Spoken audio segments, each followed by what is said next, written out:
ভারত পাকিস্তান মানেই হাড্ডাহাড্ডি লড়াই। সেমিফাইনালের শেষ ম্যাচে পাকিস্তান বনাম ভারত মুখোমুখি হয়, আর সেই ম্যাচে পাকিস্তানকে কাঁদিয়ে সেমিফাইনালে উঠে যায় ভারত। আর সেই ম্যাচে ঘটে যায় দারুণ এক অঘটন। সাধারণত ম্যাচ শেষে দুই দলের খেলোয়াড় তাদের মাঝে হাত মিলায়, কিন্তু পাকিস্তান বনাম ভারত ম্যাচে ভারত জয়লাভ করার পর পাকিস্তানের প্লেয়ারের সঙ্গে কোন রকম হাত না মিলেই সোজা ড্রেসিং রুমের দিকে চলে যায়। এতে করে যেমন পাকিস্তানের খেলোয়াড়রা অবাক হয়েছে, তেমনি অবাক হয়েছে পুরো ক্রিকেট বিশ্ব।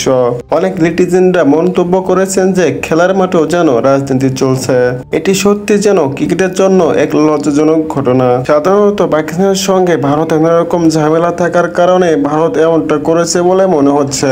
ভারতের এক ক্রিকেটার মন্তব্য করেন যে তাদের সাথে খেলার কোনো ইচ্ছে আমাদের ছিল না, শুধুমাত্র পয়েন্টের কারণে আমরা তাদের সাথে ম্যাচটি খেলেছি, তাই তাদের সাথে হাত মেলানোর কোনো প্রশ্নই আসে না।